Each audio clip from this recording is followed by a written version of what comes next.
Super Smash Bros. Melee for the Nintendo GameCube released in 2001, and was the first video game that I ever truly loved. I remember trying it for the first time on my cousin's GameCube over the holidays when we visited from out of state. This must have been around 2004 or 2005, so I was very, very young.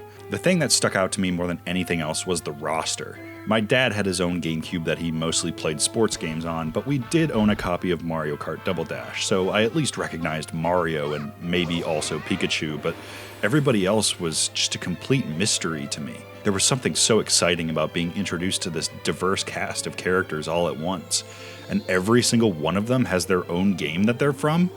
I think I've said this before, but Melee was like my gateway drug to the world of video games. And oh man, the trophies. I loved collecting the trophies and learning more about all of these different characters. Even at such a young age, it was readily apparent to me that this was a game made out of a deep appreciation and love for video games, and that passion was absolutely infectious. I ended up being given a copy of the game by my other cousin who was growing out of video games at the time, and all these years later, I still have it. Complete in box and everything. I took the inspiration Melee gave me and used it as a springboard, diving headfirst into as many of these games as I could. Zelda, Pokemon, Kirby, mainline Mario.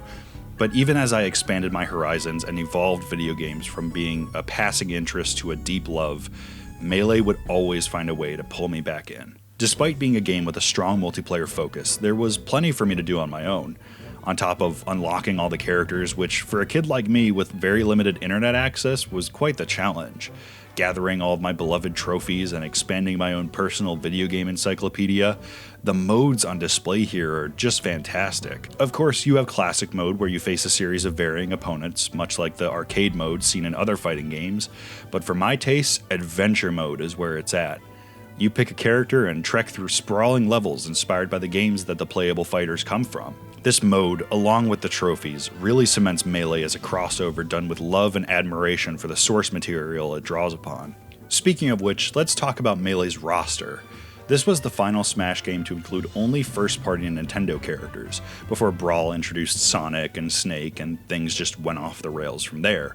In a good way, of course. Melee's roster, from a gameplay perspective, has a great amount of variety. Straightforward brawlers like Mario, defensive zoners with the likes of Samus, grapplers, speedsters, and plenty of unique gimmicks like Yoshi's armored double jump and Peach's ability to float. I'm sure that there is a contingent of players who have a distaste for the amount of quote-unquote clone characters, such as Roy, Pichu, Young Link, and especially Dr. Mario. And yeah, from a casual perspective, I definitely understand. It is kinda silly that they slapped Captain Falcon's moveset onto Ganondorf for the most part, but as time went on and my understanding of the game deepened, I actually developed an appreciation for these characters and their differences. Jump forward to high school, over 10 years later. I'm a freshman, eager to make friends and carve out a little niche for myself in the social hierarchy, and what do you know, my high school has a club specifically dedicated to Smash Bros, and Melee was their game of choice. This was my first step into the world of competitive Melee. The club was run by a few seniors who I got to know pretty well, and they would hold and attend tournaments. There were a little over a dozen of us who gathered every Tuesday to duke it out, but these were more like sparring sessions, because whenever we could, we'd carpool to actual local tournaments with money on the line. Some of us were definitely better than others. I would probably classify myself on the lower end of those of us who attended locals. I did win money, I think once, for second place at a local card shop that held weeklies, but I remember not a whole lot of heavy hitters from our local scene were there, so take that with a grain of salt. More important to me, though, was sharing this thing that we were all passionate about. Even if I went 0-2 and walked away frustrated, I could still mess around with my buddies and friendlies and make a plan on how I wanted to improve. I ended up acquiring an old CRT television of my own, and I would camp out in my unfinished basement for hours after school, just practicing wave dashing and L canceling and getting a better feel for my character. I switched mains a few times. I dabbled in Sheik and Samus and even Luigi for a little bit, but to this day, I still believe that Melee Marth is my favorite fighting game character to play, period. Unlike his fellow swordsman Link, Marth is agile and elegant. He controls, for lack of a better term, like butter. Understanding spacing with his sword since the tip does the most damage, and leveraging that disjointed hitbox were some of my favorite skills to develop. I was definitely a little bit crazy on the C-stick for aerials and smash attacks though, as novice Marth players tend to be.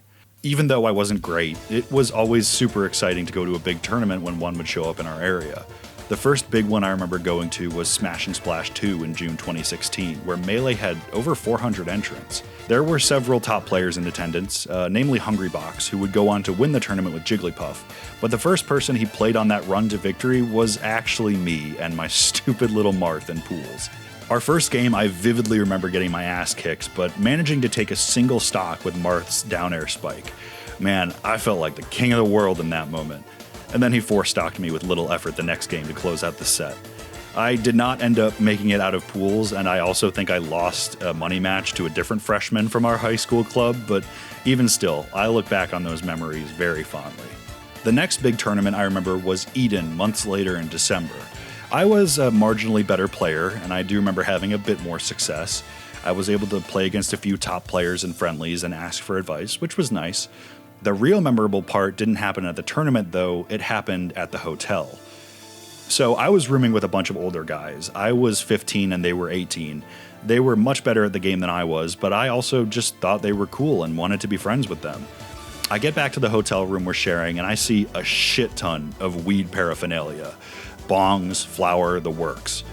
I start internally freaking out. This is my first exposure to this sort of thing, but more importantly, weed wasn't even legal at this point in my state, and smoking in a hotel room just seems like asking for trouble. So I meet up with the other freshman, the one who I lost that money match to before, and I explain to him that they have weed and I'm not sure what to do. And you know what this guy does? He fucking snitched on me to the older guys to make fun of me for being anxious and to earn clout with them. Like, come on, man, you didn't have to do me like that. I would go on to attend more tournaments in the future, even flying out to San Jose for Genesis 4. I drowned in pools again, but it was really fun to see all these people come together over a collective passion. I also got my copy of Melee signed by a bunch of top players and community figureheads. Whether that makes this copy of Melee significantly more or less valuable in a monetary sense, I have no idea. I'll leave that up to you. But all these years later, this copy of Melee is still one of my most cherished possessions. So, here we are today. At this point, I'm about as casual of a Melee enjoyer as you can get. I've been tuned out of the competitive scene for a long time. I doubt I can even wave dash properly. The competition just doesn't really hold much of an appeal for me anymore. But make no mistake, I still love Melee, and I always will. To imply anything else would be a disservice. This game changed my life and provided me with memories that'll stick with me forever.